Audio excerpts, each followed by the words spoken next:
வணக்கம் நண்பர்களே. இன்றைக்கி நாம் எதை பற்றி பார்க்க போகிறோன்னா உதயகிரி ஃபோர்ட்.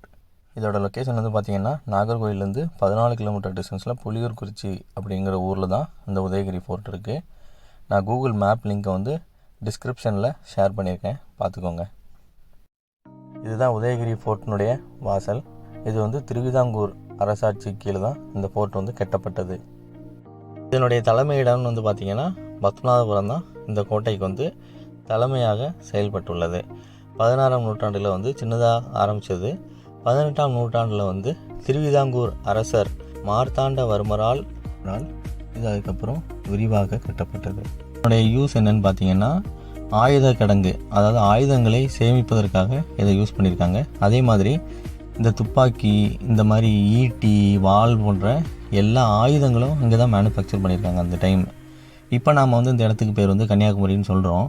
ஆனால் அந்த 16ஆம் நூற்றாண்டு 18ஆம் நூற்றாண்டுலாம் வந்து இந்த நாட்டினுடைய பெயர் வந்து வேநாடு அப்படின்னு பெயர். இந்த மொத்த வேநாட்டினுடைய மொத்த ஆயுதங்களுமே இங்கேருந்து தான் மேனுஃபேக்சரிங் பண்ணி போயிருக்கு. இது வந்து டீலினாய் அப்படின்ற ஒரு தளபதியினுடைய தலைமையில் தான் கட்டப்பட்டிருக்கு. அவருடைய மனைவி, அவருடைய சன்னு 3 பேருடைய சமாதியும் இது உள்ளே தான் இருக்குது. நம்ம அதையும் பார்ப்போம். இப்போ இங்கே உள்ளே வந்தாச்சு. இப்போ வந்து பார்த்திங்கன்னா ரைட் சைடில் ஒரு கோயில் இருக்குது. இதுதான் நம்ம உள்ளே வந்த இதுதான் அந்த மெயின் கேட்டு. இப்போ வந்து இந்த கோட்டை வந்து பார்த்திங்கன்னா நம்ம தமிழ்நாடு வனத்துறை கையில் இந்த கோட்டை இருக்குது. இது வந்து பார்த்திங்கன்னா ஒரு மினி ஜூ மாதிரி தான் மெயின்டைன் பண்ணிகிட்டு இருக்காங்க. அதே மாதிரி இங்கே வந்து பார்க்கு எல்லாமே இருக்குது. இங்கே வந்து பார்த்திங்கன்னா நல்ல சின்ன குழந்தைங்களுக்கு இந்த இடம் வந்து நல்லா ஒரு டைம் பாஸாக இருக்கும். ஃபேமிலியாக வந்து ஒரு தடவை பார்த்துட்டு போகிறதுக்கு இந்த கோட்டை வந்து ரொம்ப நல்லாவே இருக்கும். இதோட டோட்டல் பேஸ் வந்து ஒரு 90 ஏக்கர் இருக்குது. ஆனால் அவ்வளோ தூரம் இவங்க மெயின்டைன் பண்ணல. ஆனால் ஒரு 6 to 7 ஏக்கருக்கு இவங்க வந்து அந்த பார்க்கு, அதுக்கப்புறம் நிறையா ஆயுர்வேத செடிகள் எல்லாமே மெயின்டைன் பண்ணுறாங்க. அதுக்கப்புறம் நிறையா ஃபிஷ் வச்சுருக்காங்க. அதுக்கப்புறம் கொஞ்சம் மான், அதுக்கப்புறம் மயில், இந்த மாதிரி ரொம்ப பெரிய பெரிய விலங்குகள்லாம் இல்லை, கொஞ்சம் சின்ன சின்ன விலங்குகள், இந்த வாத்து, இந்த குரங்கு, இந்த மாதிரி கொஞ்சம் விலங்குகள் வச்சு இவங்க வந்து மெயின்டைன் பண்ணிகிட்ருக்காங்க. இப்போ இந்த கூட்டில் பார்த்திங்கன்னா கொஞ்சம் மயில் இருக்குது. அப்புறம் இதெல்லாம் வந்து பார்த்திங்கன்னா வெள்ளெலி கொஞ்சம் வச்சுருக்காங்க. இதெல்லாமே நம்ம வீட்லேயே நம்ம சாதாரணமாக வளர்க்கக்கூடிய எலிகள் தான் இது எல்லாமே. அதுக்கப்புறம் வந்து பார்த்திங்கன்னா இதில் வந்து என்னென்ன பறவைகள், என்னென்ன வெரைட்டிஸ்லாம் இருக்குது அப்படிங்கிறத போர்டில் கொடுத்துருக்காங்க. அதுக்கப்புறம் இந்த இதில் வந்து பார்த்திங்கன்னா இன்னொரு விஷயம் ஒன்று வச்சுருக்காங்க. என்னென்னா வந்து பார்க் போட் அப்படின்னு ஒரு இடம் வச்சுருக்காங்க. ஒன்றும் இல்லை, ஒரு சின்ன கொஞ்சம் ஏரியாவில் ஒரு சின்ன ஒரு குளம் மாதிரி ஒன்று ரெடி பண்ணி முன்னாடி அதில் போட்டிங்லாம் போயிட்டு இருந்ததாக சொன்னாங்க. ஆனால் இப்போ இல்லை. அதுக்கு நடுவில் ஒரு சின்ன ஒரு குடில் மாதிரி வச்சுருக்காங்க. அது கொஞ்சம் நல்லாயிருக்கு. அப்புறம் இங்கே பார்த்திங்கன்னா இங்கே வந்து கொஞ்சம் மான்கள் இருக்குது. மான்கள் பார்த்திங்கன்னா ஒரு 2-3 வெரைட்டி வச்சுருக்காங்க. மான்கள் தான் எனக்கு தெரிஞ்சு இங்கே கொஞ்சம் அதிகமாக இருக்கிற மாதிரி இருக்குது. வேறு மயில் நார்மலாக நம்ம ஊரில் எல்லா இடமும் வெளியிலேயே நார்மலாக அங்கங்கே சுற்றிட்டு தான் இருக்கும்.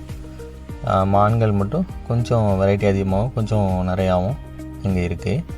இதுக்கப்புறம் வந்து பார்த்திங்கன்னா அப்படி போகிற வழியில் நிறையா இந்த ஒரு மூங்கில் தோட்டம் மாதிரி லைட்டாக ரைட் சைடில் கொஞ்சம் மெயின்டைன் பண்ணி வச்சுருக்காங்க.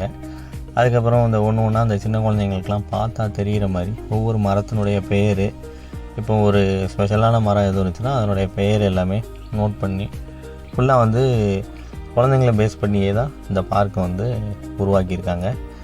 இதுதான் நான் சொன்ன பார்க் போட். ஒன்றும் இல்லை, இதில் வந்து ஒரு சின்ன குழந்தைங்களுக்கு ஒரு சின்ன போட்டிங் மாதிரி முன்னாடி வச்சுருந்துருக்காங்க. ஆனால் இப்போது அது இல்லை கரண்ட்டாக.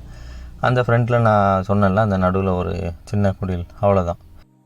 இங்கேயும் லெஃப்ட் சைடில் பார்த்தீங்கன்னா கொஞ்சம் மான்கள் இருக்குது. அதுக்கப்புறம் ரைட் சைடில் கொஞ்சம் தூரத்தில் இப்போ அப்படியே வந்து பார்த்திங்கன்னா இங்கே ஒரே ஒரு வல்ச்சர் மட்டும் ஒன்று வச்சுருக்காங்க, கொஞ்சம் பெரிய வல்ச்சராக. அதை கொஞ்சம் பார்த்துட்டு அந்த பக்கம் போகலாம். அந்த பக்கம் வந்து ஆயுர்வேத செடிகள் இதெல்லாம் மெயின்டைன் பண்ணிகிட்ருக்காங்க. அதை அடுத்தது போய் பார்க்கலாம். அப்புறம் ஃபிஷ் எல்லாம் வச்சுருக்காங்க. அது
டிலாய் வந்து வாழ்ந்த காலகட்டங்கள் வந்து பார்த்திங்கன்னா 1715 1777 வரைக்கும் இவர் வந்து வாழ்ந்திருக்காரு.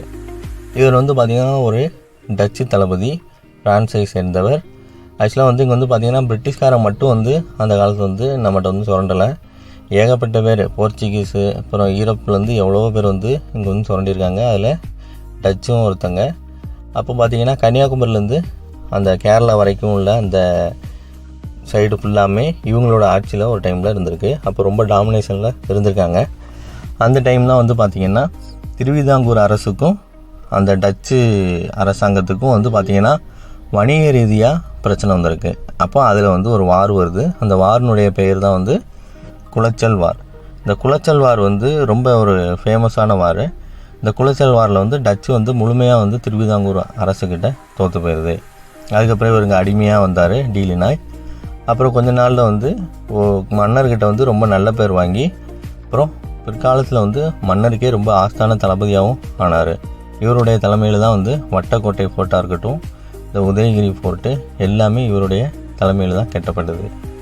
இவர் வந்து கடைசி வரைக்கும் மன்னருக்கு ரொம்ப ஒரு நம்பிக்கையான ஆளாக இருந்து இவர் வந்து கடைசி இங்கேயே இறந்து போயிட்டார். இங்கே ஒரு சர்ச்சு ஒன்று இருக்குது. அந்த சர்ச்சு தான் இவருடைய சமாதி. அங்கே வந்து பார்த்திங்கன்னா இவர் ஒய்ஃபு, இவர் பையன் 3 பேரோட சமாதியும் இங்கே தான் இருக்குது. இந்த லினாயை பொறுத்தவரையில் வரலாறுலாம் நிறைய இடத்துல இவர் வந்து முக்கியமான ஆளாக இருக்கார். இந்த கல்றை தான் வந்து லினாயோடைய கல்றை. பார்த்திங்கன்னா இதில் வந்து தமிழ் கல்வெட்டுகளில் இங்கே வந்து செதுக்கியிருக்காங்க. இதோட இந்த பதிவு முடிஞ்சது. இவ்வளோ நேரம் ரொம்ப பொறுமையாக அந்த பதிவை உட்காந்து பார்த்ததுக்கு ரொம்ப நன்றி. லைக் பண்ணுங்கள், ஷேர் பண்ணுங்கள், சப்ஸ்கிரைப் பண்ணுங்கள். தேங்க்ஸ் ஃபார் வாட்சிங். பாய்.